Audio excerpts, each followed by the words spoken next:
एक ब्राह्मण का पुत्र कैसे बना रावण। वाल्मीकि रामायण में बताया गया है कि रावण पुलत्स्य ऋषि के पुत्र महर्षि विश्वा और राक्षसी केकसी का पुत्र था।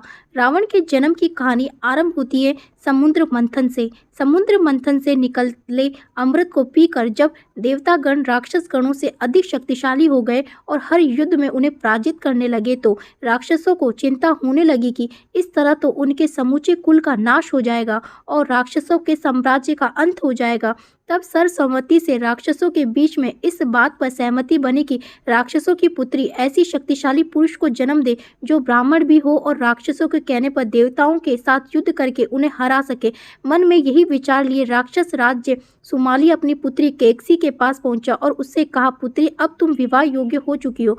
मेरे भय की वजह से कोई सुयोग्य तुम्हारा हाथ मांगने मेरे पास नहीं आता, इसलिए मैं चाहता हूँ कि तुम राक्षस वंश के कल्याण के लिए महापराक्रमी ऋषि विश्वा से विवाह करो और एक तेजस्वी और पराक्रमी बालक को जन्म दो।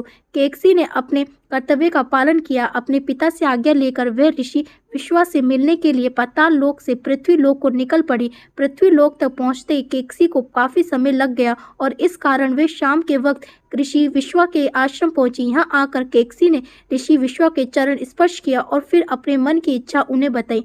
केकसी की बातों को सुनकर ऋषि विश्वा उससे विवाह करने को तैयार हो गए, लेकिन साथ ही उन्हें केकसी को ये बात भी कही कि तुम कुबेला में मेरे पास आई हो, इसलिए मेरे पुत्र क्रूर और बुरे कर्म वाले होंगे और उनकी शक्ल भी राक्षसों जैसी होगी। महर्षि विश्वा के वचन सुने केकसी उनको प्रणाम कर बोली, हे ब्राह्मण, आप जैसे ब्राह्मणवादी से मैं ऐसे दुष्चारी पुत्र की उत्पत्ति नहीं चाहती, अंत आप मेरे ऊपर कृपा कीजिए। तब महर्षि विश्वा ने केकसी से कहा कि तुम्हारा तीसरा पुत्र मेरी ही तरह धर्मात्मा होगा। इसके बाद केकसी ने बड़ा भयंकर और विभत्स से राक्षस रूपी पुत्र को जन्म दिया, जिसके 10 सिर थे। उसके शरीर का रंग काला और आकार पहाड़ के समान था, इसलिए महर्षि विश्वा ने केकसी के सबसे बड़े पुत्र का नाम दशग्रीव रखा, जो बाद में रावण के नाम से तीनों लोकों में जाना गया। उसके बाद केकसी के गर्भ से कुंभकर्ण का जन्म हुआ।